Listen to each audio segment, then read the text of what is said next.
Welcome, everyone. Welcome to the Observer Research Foundation. And we are going to have a great discussion about a book by Professor Alex Lubin, who is a professor of African and American Studies at Penn State University in the US. And he's come out with a new book with the California University Press titled Never Ending War on Terror, which could not be more apt, I guess, considering we have Afghanistan in the neighborhood happening right now.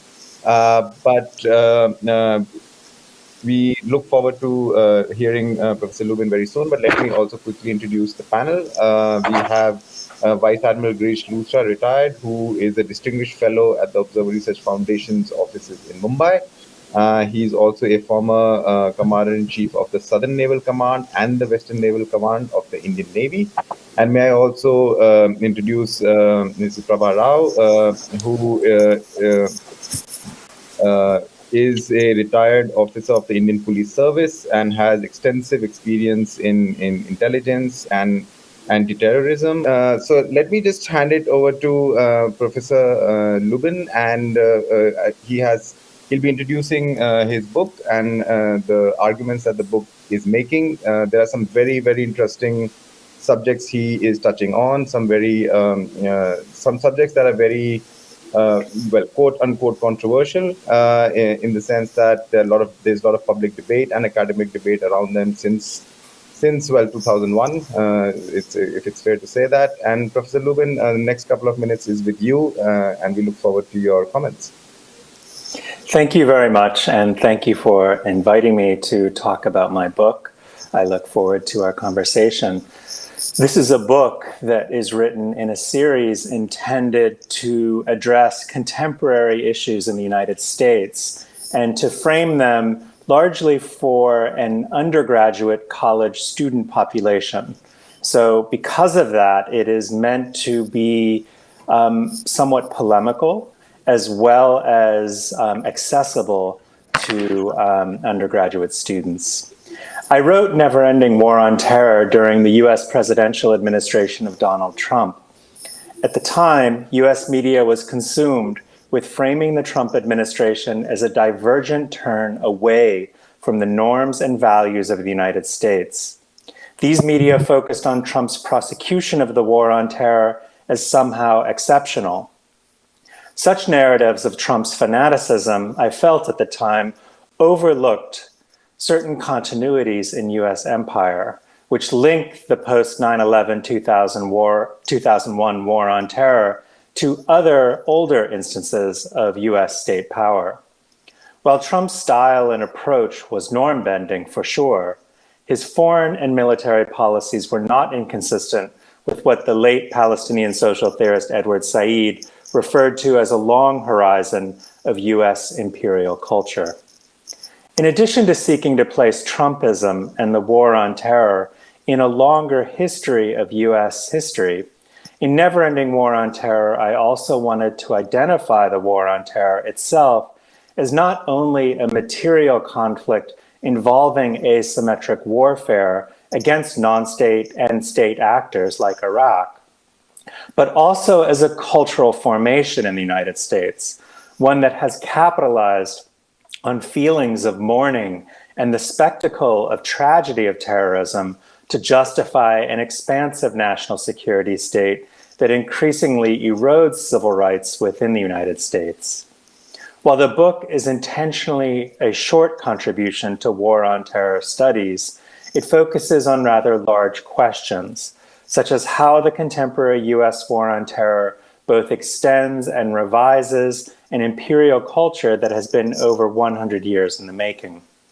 It presents the US war on terror as both a material and narrative formation that helps Americans make sense of US imperial culture at a particular historical crossroads, especially for the United States. As the Cold War came to an end, and what economists now refer to as globalization took hold of the US economy, there was a precipitous decline in the US social wage, including stagflation and declining labor power. Over time, animosity for deindustrialization would find a useful outlet in a racial discourse of Islamophobia, one that placed blame for the insecurities of the global economy and the declining economic horizons of the US worker onto the supposedly irrational and culturally violent world of Islam.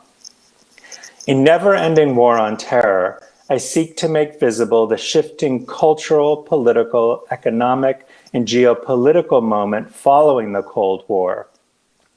More than merely a military conflict, the War on Terror describes an historical epoch in American history that, like the Cold War before it, has required cultural as well as military tools to enable its existence. As I outline in the book, the War on Terror has revised several cultural and political norms within the United States that had defined the post-Vietnam War era. But first, I focused on the sorts of emotions elicited by the 9/11 terrorist attacks and the political dimensions of those emotions. Feelings of fear and anger have historically been used to justify military projects. But following 9/11-2001, there was a particular kind of mourning and melancholy in the United States that sought to genuinely mourn those killed during the terrorist attacks, while also mourning something of a lost sense of American supremacy. Mourning became a way to reconfigure American nationalism in a way that emphasized both American exceptionalism as well as America's exceptional vulnerability. I describe this dynamic in the book, drawing on the work of British cultural theorist Paul Gilroy, who writes about the UK context as imperial melancholy. As an example of the political work of mourning, I analyzed the televised Tribute to Heroes concert that aired on all television stations in the United States as a fundraiser for victims and first responders just a few weeks following the terrorist attacks. In this section of the book, I focus on two performances in particular, by Bruce Springsteen, also called The Boss in the United States, and Wyclef Jean of the popular group The Fugees. And I argue that these performances show how culture played a role in narrating American history for a post-9/11 era in a way that would emphasize the precarity of American nationalism as well as the righteousness of a military response. Following this discussion about the rhetoric used during the War on Terror, I focus on the ways that certain norms that had characterized the Cold War era were revised and justified under the War on Terror. For example, shortly following the 9/11-2001 attacks, the US Congress passed the US PATRIOT Act, which redefined norms of privacy and executive power within the United States.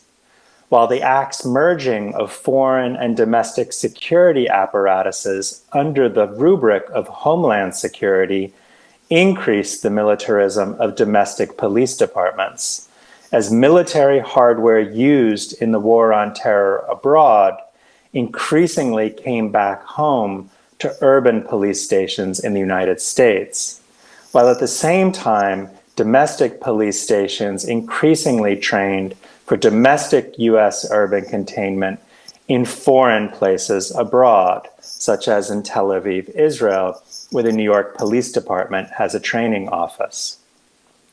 Because 9/11 was viewed as an exceptional moment, an exceptional response, or what then Vice President Dick Cheney referred to as a turn to the dark side, became legally permissible. Hence, I focus on histories of rendition and torture at places like Abu Ghraib prison and at Guantanamo Bay, Cuba. I then focus on the development of an extrajudicial assassination program, also called the Drone Program under the Obama administration. In this section, I focus on how Obama's attacks on the Bush administration's torture policy was couched within the extrajudicial assassination program that was seen to be less problematic than torture. While increasingly, the Guantanamo program was seen as a legal problem for the US government the drone program seemed to be more acceptable. The book concludes with a discussion of some of the costs of the war on terror. These costs are not merely financial, of course, but also human, not only for US soldiers and personnel, of course, but also for people across the regions of the global war on terror. I argue that the war on terror has been couched in several mistruths that have justified its continuation. Some of these mistruths include the targeting of Iraq as a home for weapons of mass destruction, as well as the connections that were alleged between the Saddam Hussein regime and the 9/11 2001 attacks, as well as the mistruths that have justified continued conflict in Afghanistan, a context, of course, that has changed since I wrote the book, and we can discuss that perhaps in the end. But the Afghanistan war has now been revealed partly to the US public through a cache of papers now called the Afghanistan Papers that rival the Pentagon Papers that were released during the Vietnam War, in revealing the ways that a continued military presence in Afghanistan endured despite the well-known recognition within US policy circles that the war had few aims and few victories for the United States. Throughout Never-Ending War on Terror, I focus on the contradictions in the revisions to American norms. And while there was heightened concern that the Trump administration had revised norms of previous administrations, in Never-Ending War on Terror, I sought to show continuities across the Bush administrations, the Obama administration, and the Trump administration, as there was a consensus that developed that the war on terror was a necessary, if problematic, goal and a good within the United States. I also sought to contest the ways that the war on terror has been seen as an exception to US history by locating some of its history or some of its prosecution in a longer history of torture, of violations of civil liberties, particularly for certain groups within the United States that historically have been labeled terrorist organizations, such as the Black Power movement, the indigenous movement, and environmental movements. The task, it seems to me, and as I sought to illuminate in my book, is not only to understand the ways that within the United States, the war on terror is an exception to US history, but also to understand how it exists within a much longer and continuous history, where certain norms are not so much revised as they are targeted at new populations in a global context. I think I'll end there and allow the interlocutors to comment on the book itself. Thank you very much. Thanks, Professor Lubin.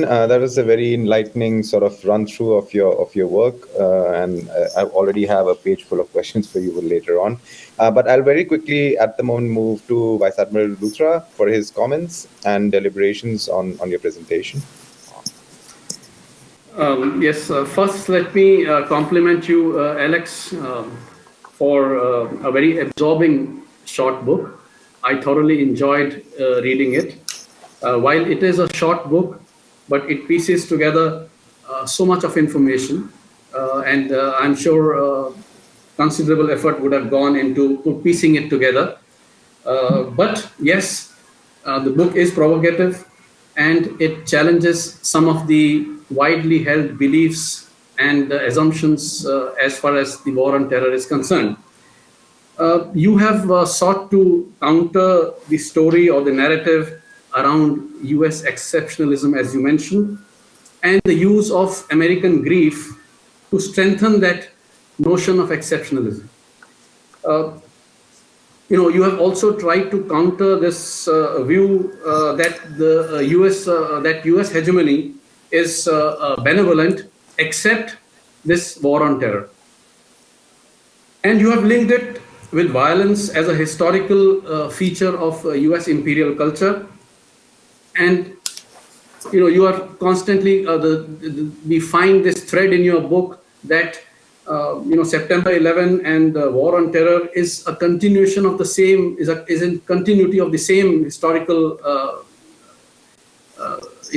way of doing things as far as perpetrating violence is concerned on the part of the US.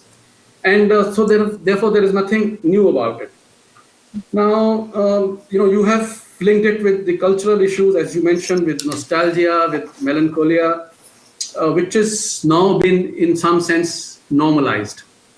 In the initial part of the book, you do bring out, after September 11th, the authorization for use of military force, AUMF, and which you highlight gave a blank check to the president to protect an abstract notion of freedom and liberty. But here, I just want to make one or two points on this particular issue.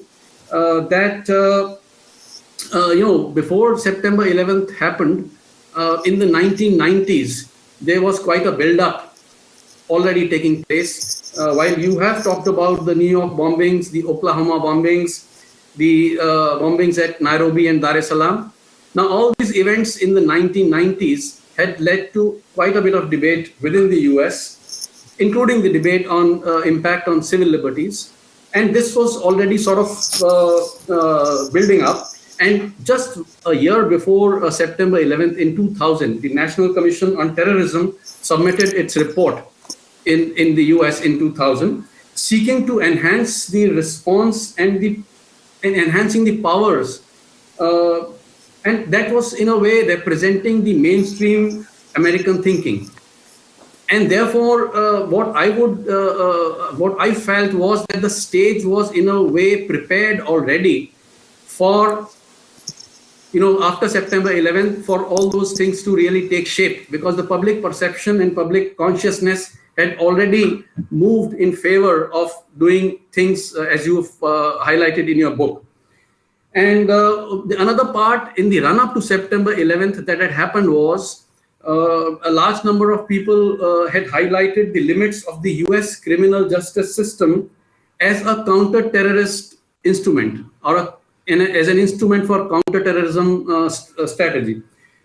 This had been articulated, so therefore it was relatively easy, in my view, to implement what the AUMF and to implement what you call as the unitary power, or putting all the powers with the president to conduct this war or to proceed with this war. You have talked about you mentioned about the Tribute to Heroes concert. You've in your book you've written about a number of TV serials, documentaries, Ground Zero reports, which had a powerful impact. These are not new, of course, related to events like this. In all countries, the media does play its part in developing the general consciousness as far as the vulnerability or playing the victim aspect is concerned.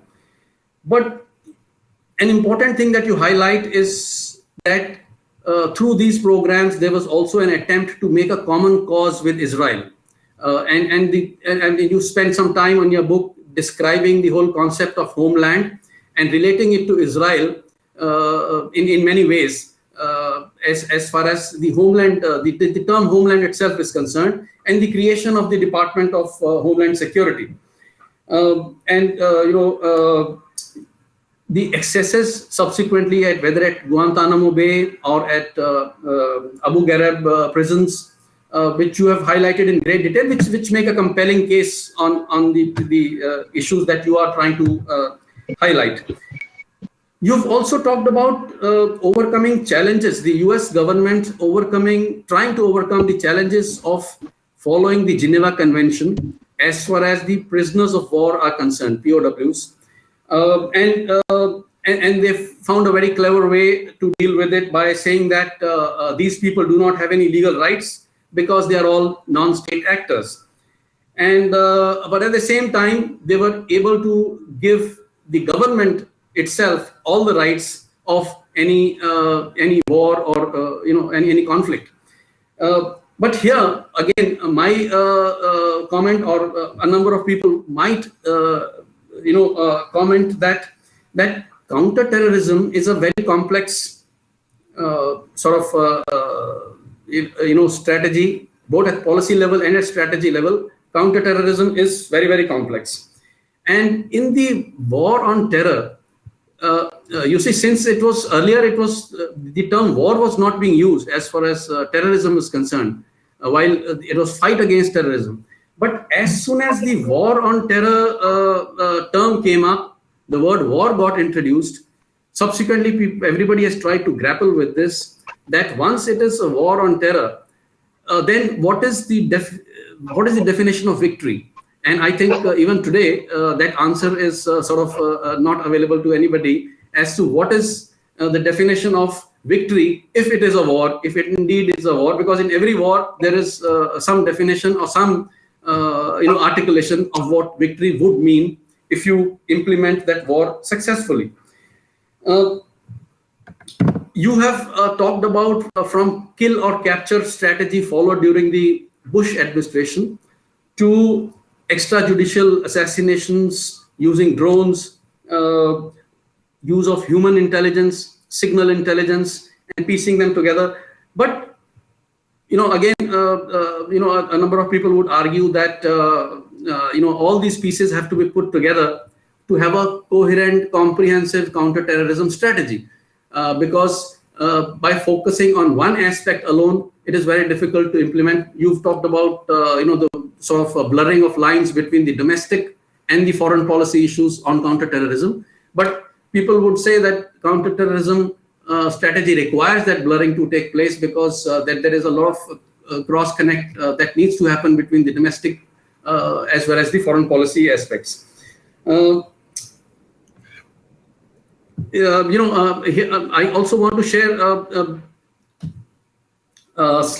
bit of a personal experience or example in this, because when September 11, 2001 happened, I was in the US undergoing the Naval War College at Newport, Rhode Island. And just before September 11th, in one of the required readings, I had read a paper on the Benevolent Empire, and which was part of the syllabus. Subsequently, I did write a paper while at the Naval War College, and the paper was titled "Unipolarity and Globalization: Walking the Tightrope."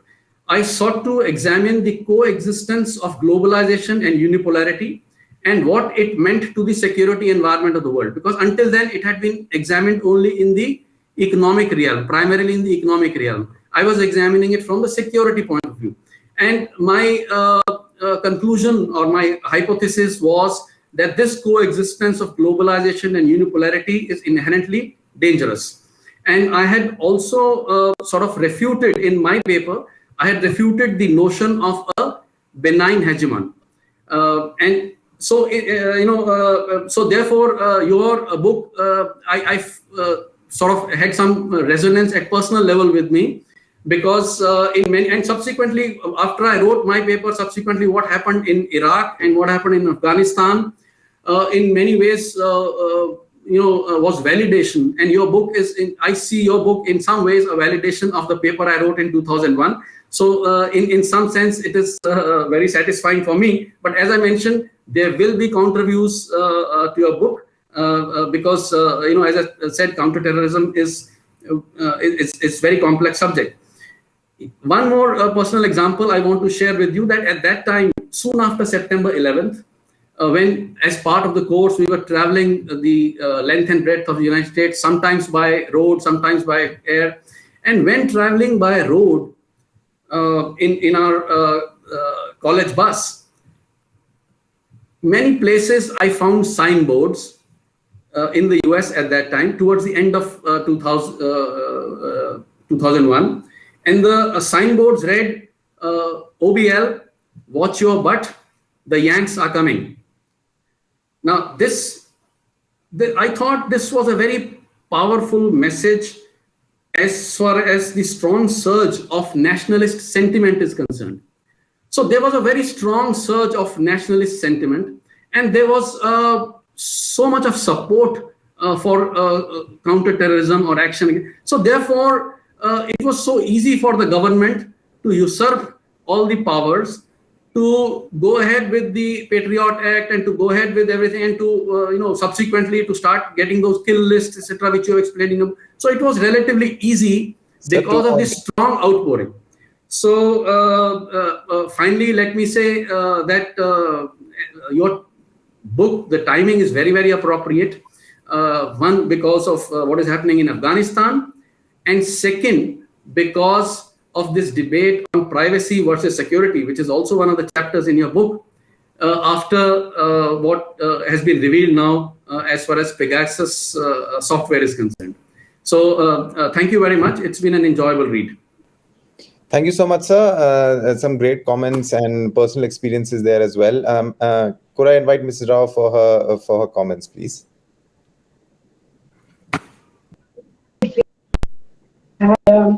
Construction of your budget, that it's rare that we find writing of the quality that you've done. That's something we appreciate. Now, as regards the polemics in the book, it's not as polemical for me or for a lot of people of our nation, because this is something that we had all been discussing for a good 10 years before 9/11. Talking about the American push towards exceptionalism, the American push to bipolar and so on. We who had been watching South Asian scenario saw the way in which OBL was first transported from Sudan into the abstract. We all saw the, what you talked about using terrorism as something to bring state power. Yes, we saw that. I mean, like fighting terrorism as a rationale for distribution of state power, which is exactly what you said. We saw that happening. We saw that in Pakistan, which we have seen for a long time. We saw that happening in Afghanistan. What the Soviet Union at that time did with maintaining Najibullah. For us in South Asia, in India, we had an inside view of all that was saying. We had an inside view of people of our generation when we were fed with Reader's Digest, when we were fed out how exceptional and how much of a the promised land the US was. That is something that we've been given. We saw the way Frederick Forsyth writing from the wild geese to whatever happened in the icon. We saw the way the narrative was changing well before Homeland. We saw Rambo 3, 4, 5 happening well before Homeland. We saw the entire batch of this. I mean, this is these are things that we have lived, internalized, and been able to assess generation. And we were very happy if you could give your thoughts about that. Thanks so much. But again, let me tell you, it was a great read, and your writing skills are phenomenal. Thank you. All right. Thank you so much, ma'am, for your intervention. And now I'll just basically take the opportunity of being the moderator and throwing the first question at Professor Lubin. And hopefully we can just have a rolling discussion from there on. And I'm very curious to know that, and correct me if I'm wrong, that in the beginning you highlighted that this book is written for a predominantly undergraduate audience. Am I correct in saying that? That's correct. This is a series that comes out of the University of California Press that is meant not for advanced graduate students, but for a large undergraduate population. Right, because for the topics that you have so well, written about in this book, I'm really curious to know about your personal experience dealing with the the current undergraduate generation, so to speak, because we are at a very weird, if you think from the War on Terror, which was in 2001, which you can quote unquote sort of say it was a previous generation, so to speak. and we have this sort of new generation. We've seen like pictures of father and son deployed to Afghanistan, in the son going now, and the father was also fought in Afghanistan, and so on and so forth. So, when you are writing this from the perspective of the undergrad students, you talk to the students, you know what their thought process is. What kind of have you seen any major changes on the idea of American exceptionalism since the start of the war on terror, or since 9/11 happened?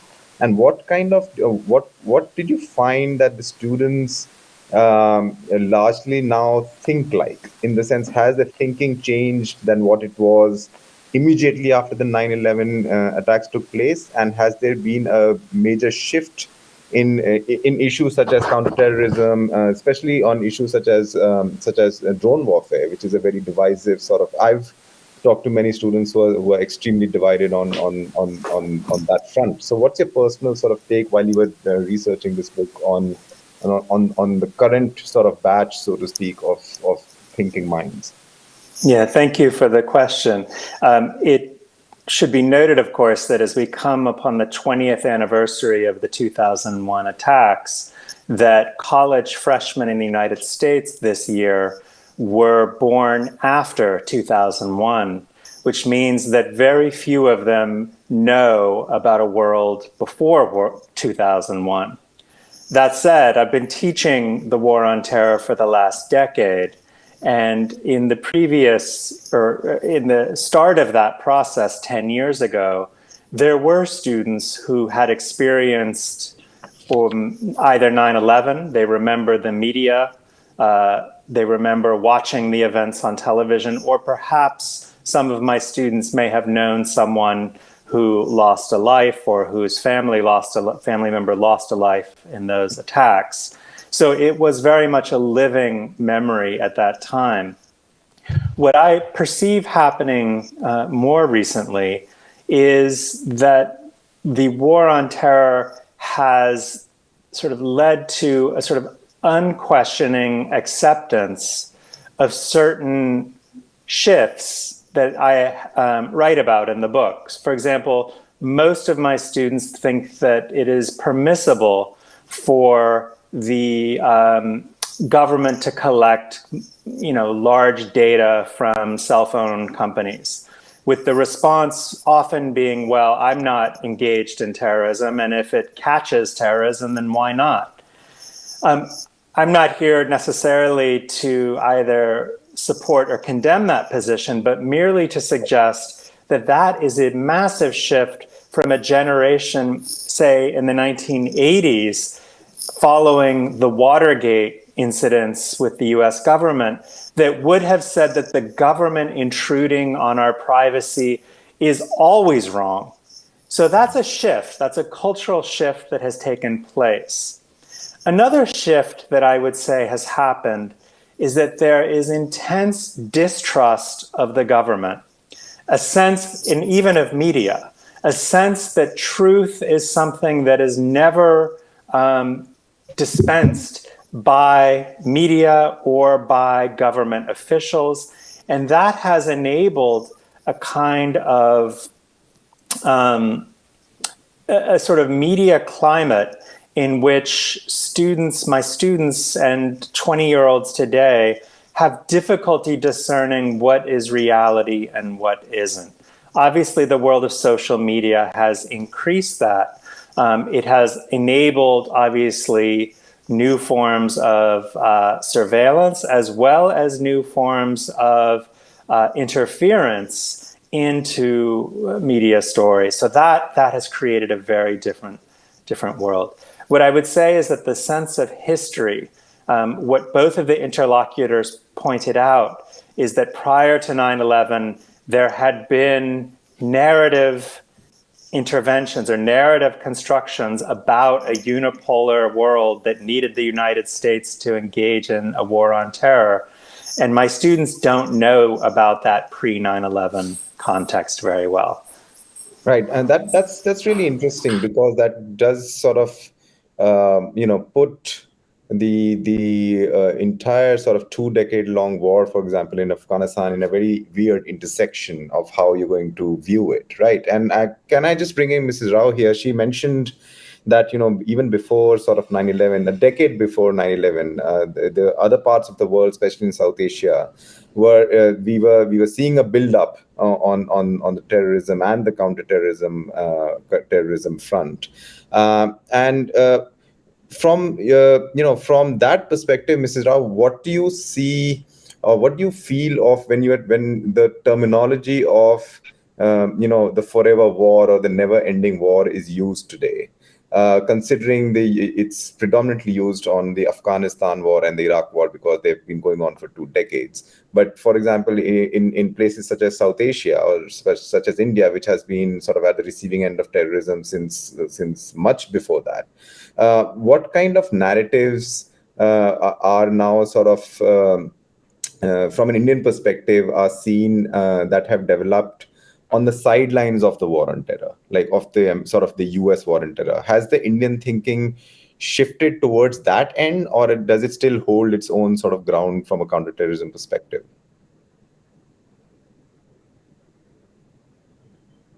Well, this is one thing I wanted to tell Professor Lubin. You see,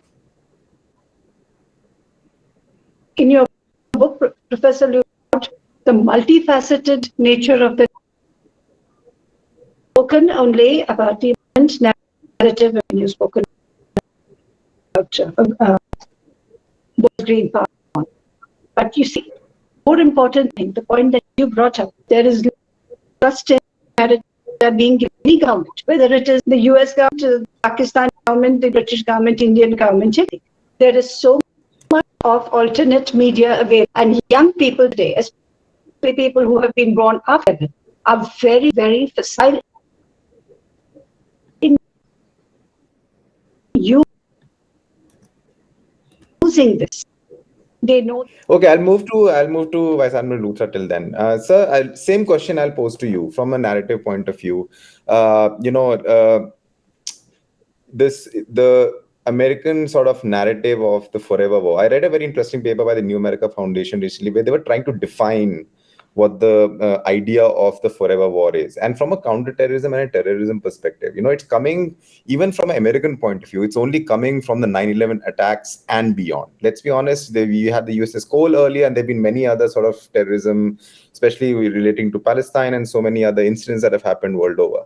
But has there been a fundamental shift in thinking since 9/11? And I'm not only talking about the US, but let's say from a South Asian perspective, where terrorism has been there for decades now.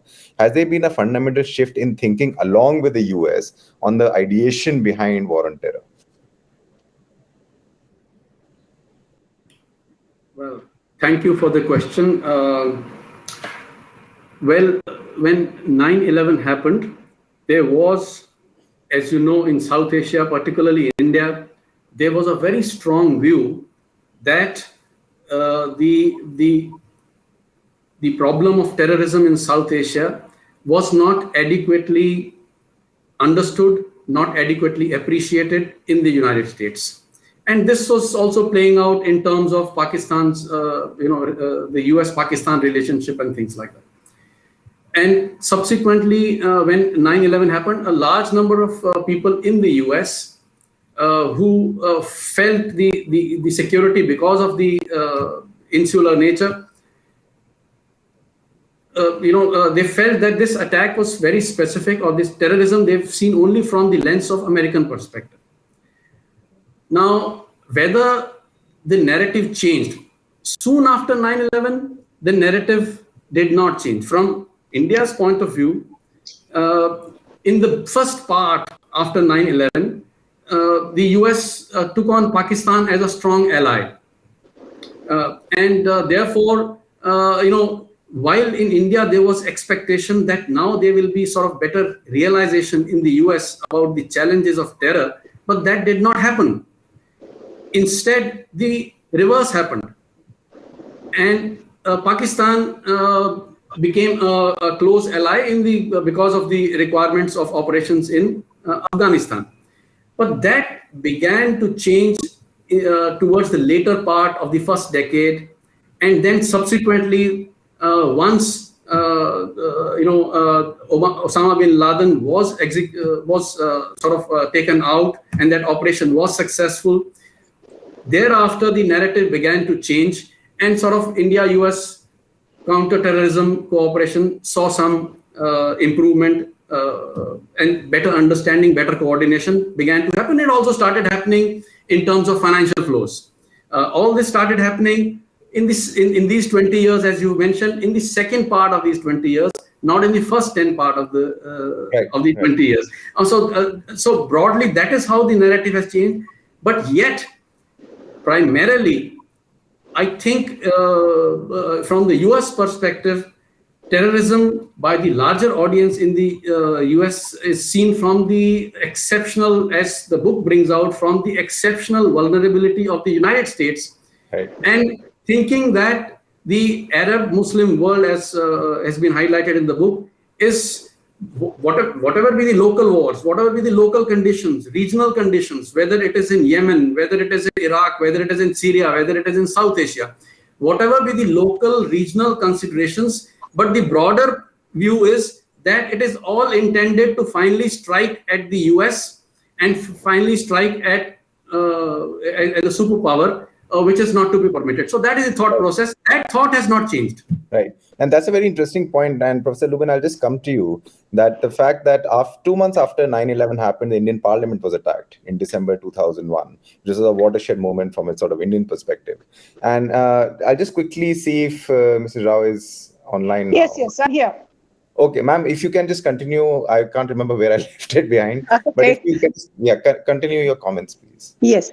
The point I was making was that when we talk about narratives, there is now a fractured narrative. Because while there is a state narrative, there are also multiple narratives in the dark web. There are multiple narratives with various channels. There are channels which the governments are not able to control very well.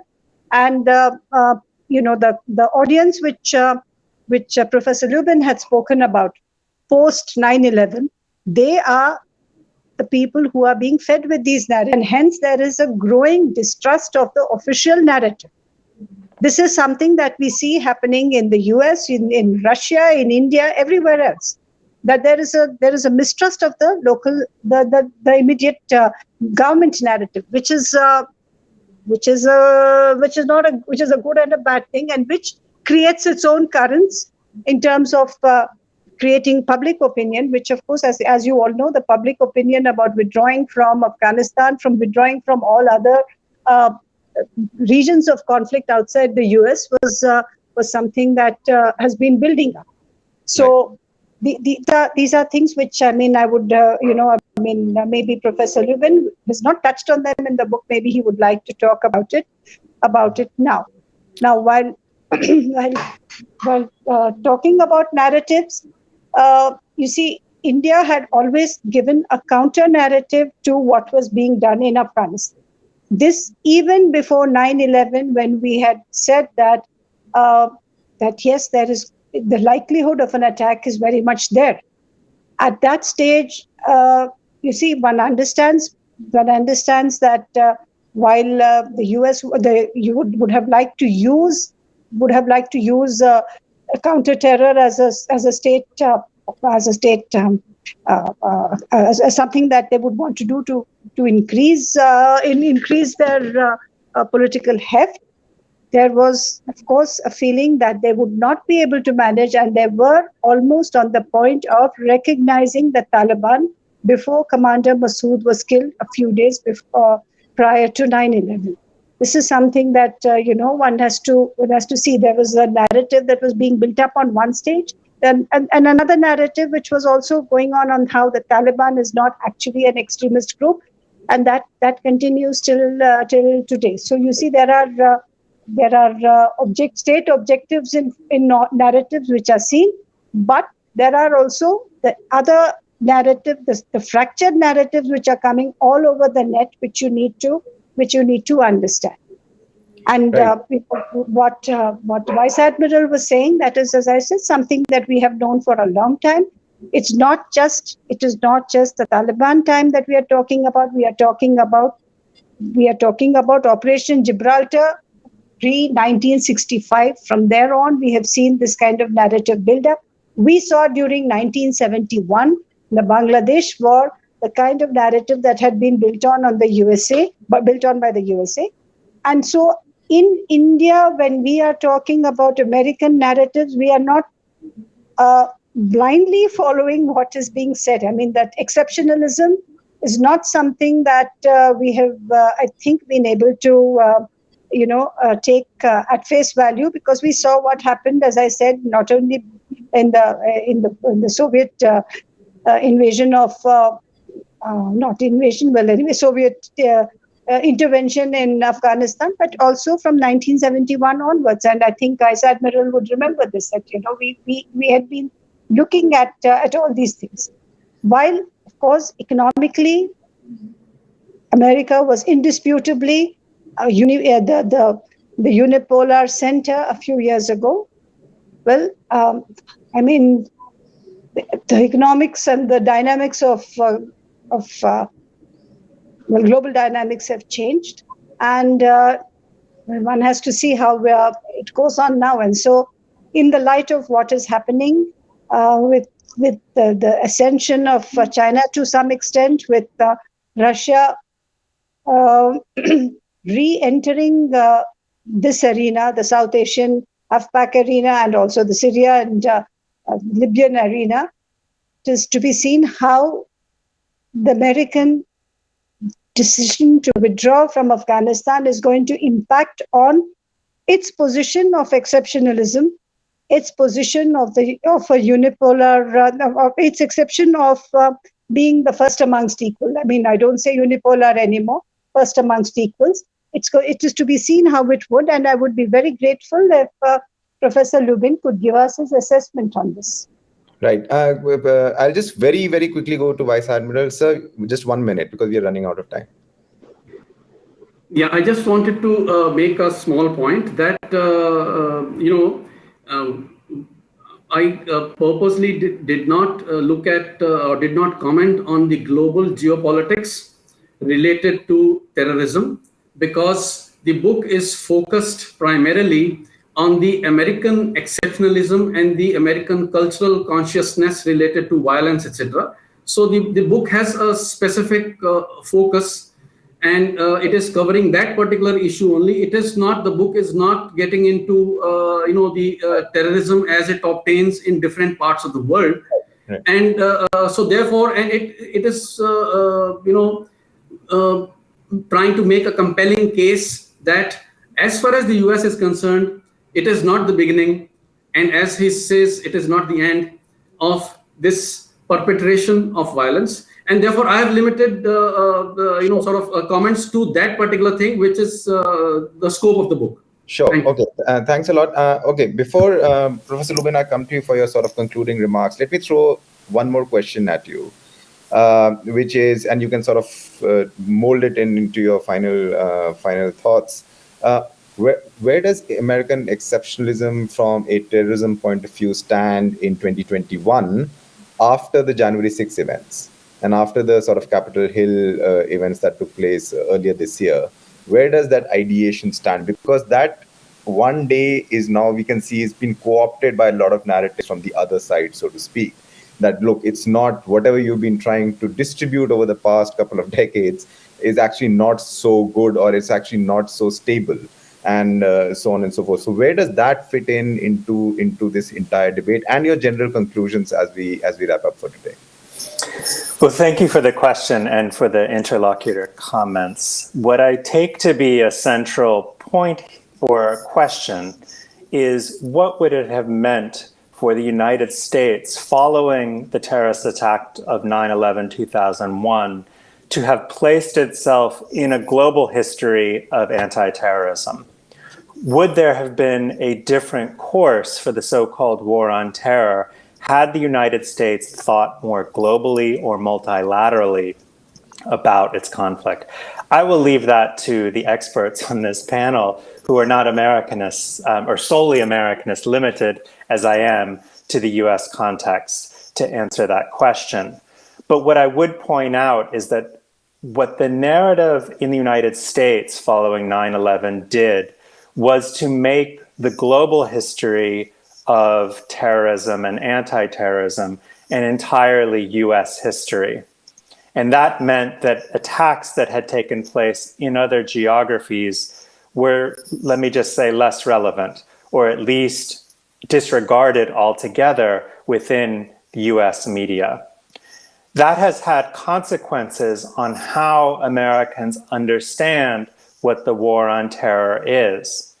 Now, I would hope that US officials, those who are engaged in making policy about the war on terror, have a different kind of view than, say, one found in the US media.